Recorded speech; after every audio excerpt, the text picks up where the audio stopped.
You know, I loved them. To this day, they come home. My oldest one, Pam Boone, I don't know where you are, but somewhere around here. My oldest son turned 40 last Friday. I don't know how that happened. And I think it made him feel bad when I grieved all night.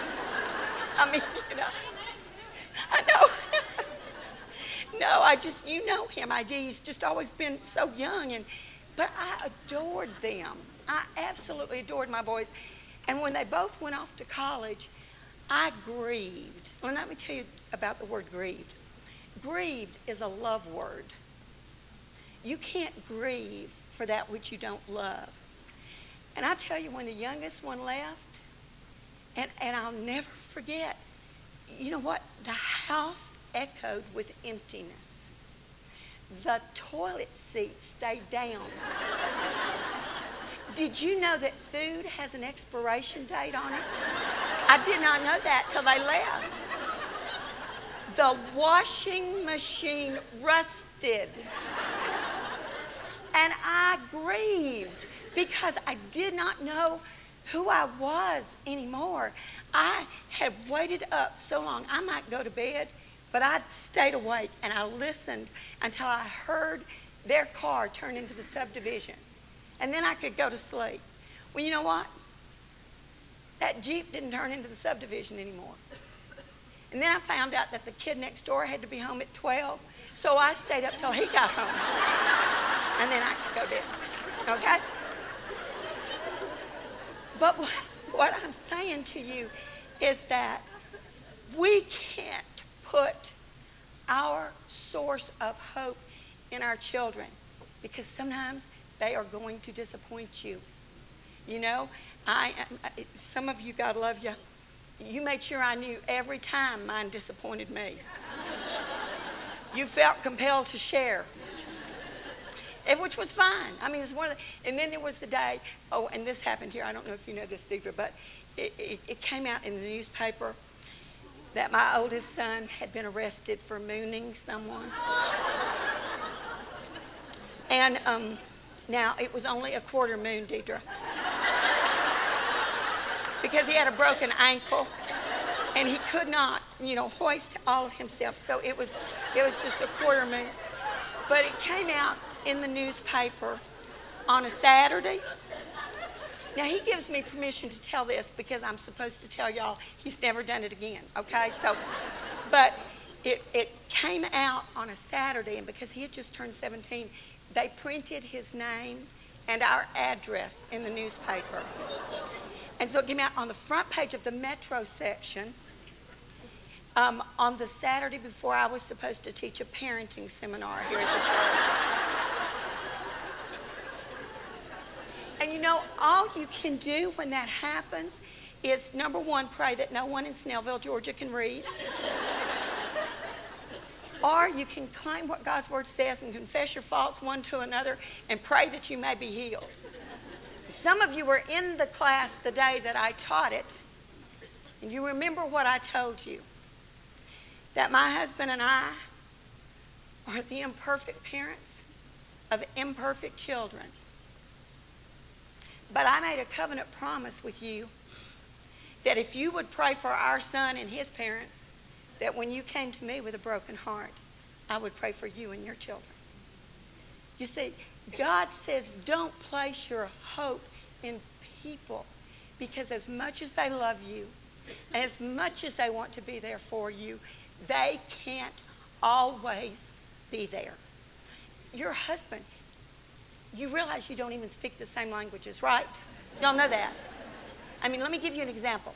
If you say to your husband, honey, the trash is nearly full. What did you just say? Do you know what he heard? It's not full yet. You said nearly, you know? When our youngest one left, now, even about children, I was going through the house crying. I was going, they're gone, they're gone. He's right behind me going, yes, they're gone, they're gone. You don't even think about children the same way. Listen to me, ladies. God says there is a source of your hope. And let me tell you what he says. It is only going to be found in a personal relationship with the Lord God through Jesus Christ. 1 John 3:1-3 says this. Behold, what manner of love the Father has bestowed upon us, that we should be called the sons of God. We shall be like him. We shall see him as he is. And every man that has this hope in him is pure. Our older son, many of you know my testimony. Our older son is adopted. Some of you know the story. You know that we had a precious daughter who was born with spinal bifida and hydrocephalus. The Lord took her home. And for 2 years, we had tried to have children. And I had several miscarriages. And then one day, I was at a poodle clippers. Now, I don't do dogs. I'm sorry. I'm not going to hurt your dog, but I don't want your dog around me. I don't want it licking and shedding. I don't want it looking to me for food. I don't want that, okay? And so the first miracle occurred. Now, again, I'm not going to hurt your dog, but just don't send it to my house. But the first miracle occurred when I saw my sister's dog. Her boyfriend had given her a dog. Now, see, there you go, boyfriend, dog. No, not marriage, not marriage. And this dog was a poodle that needed clipping. And I looked over at that dog, and I said, Mama, that dog needs clipping. And she said, honey, we can't afford it. And then I had an out-of-body experience because I heard my mouth say, I will pay for it. And Mom said, well, if that's what you think you need to do. And I went outside and picked up one of the circulars outside that they throw in the yard. And I called the first dog groomer, and they said, oh, no, we're too busy. And I called the second one, and they said, we're too busy. And I said, fine, I'll just do this myself. Well, that's kind of what she did. She said, oh, you ruined that dog. I said, lady, I am looking at a ruined dog. I can only help this dog. She said, no. She said, if you don't mind waiting, if you'll bring that dog over, I'll work it in.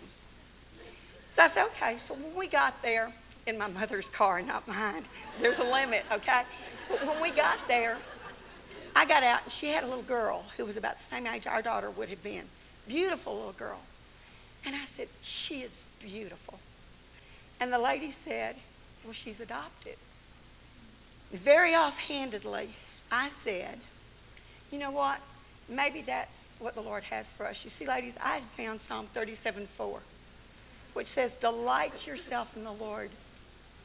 He's your hope. Delight yourself in the Lord, and he will give you the desires of your heart. Now, let me tell you what that does not mean. That does not mean that you make out your list. Okay, God, this will delight me. Please sign and return.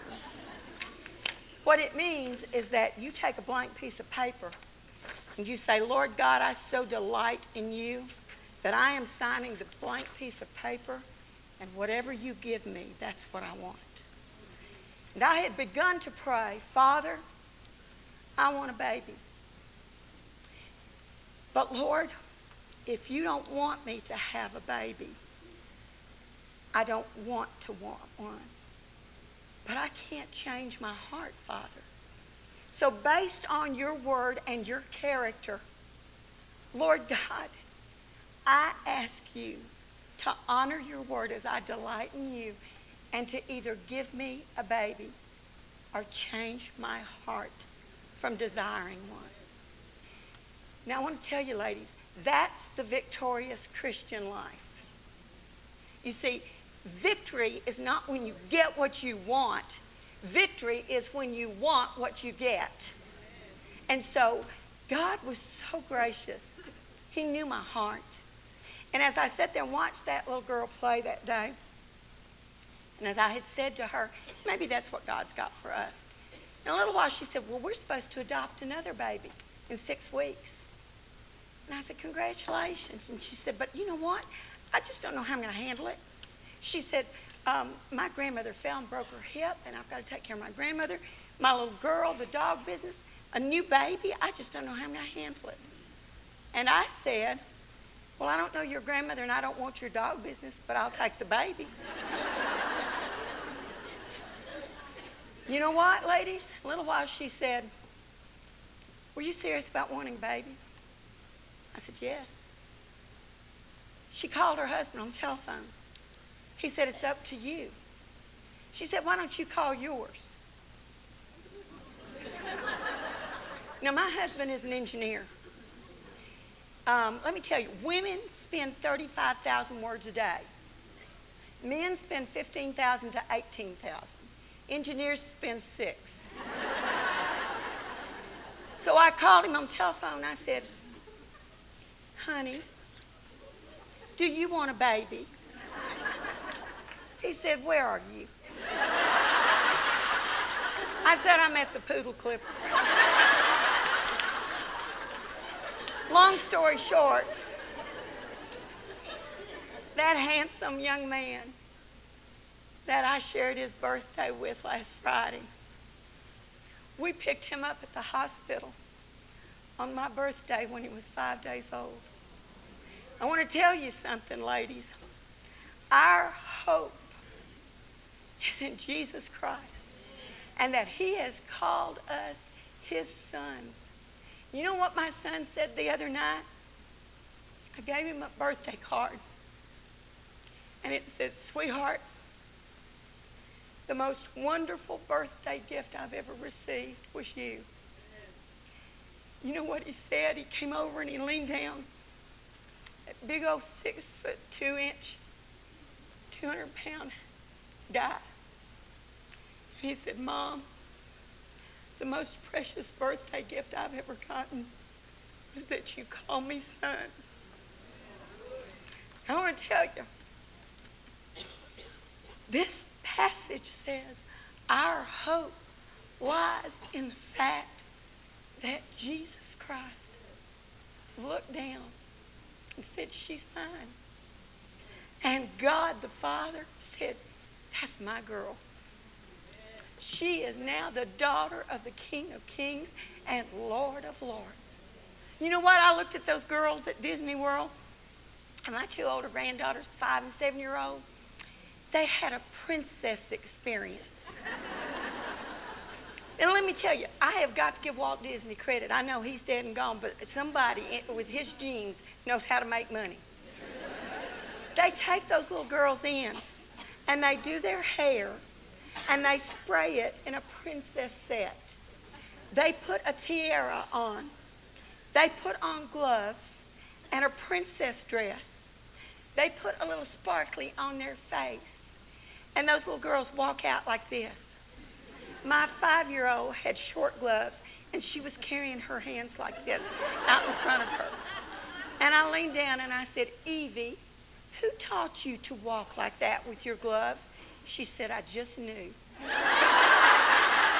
Now, I want to tell you something. I want to tell you something. There is a way that the daughters of the King of Kings ought to walk. And there is a way that we ought to talk. And there is a way we ought to rejoice. And we ought to just know. That's what God is saying to us. Listen, you put your hope in him. I love some of these passages. Acts 24:15 says, we have hope towards God. Let me tell you, you know why I love these verses? Because they're not, the emphasis is not on me. The emphasis is on him. His character never changes. Now, does yours? Come on now. When I was working in charge of women's ministry, I got to tell you, I thought I was going to be working with teenagers all my life. I love teenagers, okay? And I see they're tall like you are, and you can just look at them. Little ones terrify me. All I know to do with them is give them M&Ms. But I like people that are my size. And these high school students would come in, and I just loved them. And I thought, oh, God, you're going to let me work with teenagers all my life. Taught high school. And then one day, he did a work on my heart, and he said, I want you to work with women's ministry. And I said, why? What have I done wrong? Why are you mad at me? And somebody said, why? What's so hard about women's ministry? Really? Let me tell you. Women, every woman is different every day several times. And we don't even know why. We're not even sure why. I have gotten up, my husband has looked at me and said, "What's wrong with you?" And I said, "Nothing." He says, "That's one of those nothings that means something." What nothing is wrong with you right now? I don't know. Just leave me alone, you know? Let me tell you what God's word says. You know why we can have hope in God? He says in Malachi 3:6, "I am the Lord, I change not." Do you not love that? He doesn't have bad hair days, ladies. He doesn't have moods. He says, let me tell you something. I don't care what's going on in the world. I don't care who's disappointed you. You come to me because I'm still the same. Real hope gives you the courage to stand. Oh, sweet ladies, God is looking for a group of women in this difficult time today who will plant their feet on the anchor of his character and stand. And according to Ephesians 6, he says, I want you to stand so that when Satan attacks, you can stand some more, so that after you've done everything you can stand in, you stand a while longer. He said, I want you to stand. Listen to me, ladies. We may think we have it hard right now, and I am not minimizing the difficulties that people are coping with today. But I want to tell you something. To this point in time, we've never had to do what the early church did. I don't know if you've ever read Fox's Book of Martyrs. It's not light reading. You read Fox's Book of Martyrs, let me tell you what they did. The early church was persecuted by Rome. They would come into the homes and they would take the entire families and they would take them to the Colosseum at Rome, where the wild lions and tigers had been caged with no food. And they would tell those parents, you deny Jesus Christ and we will let you and your family go free. And those parents had to learn that hope in Jesus Christ required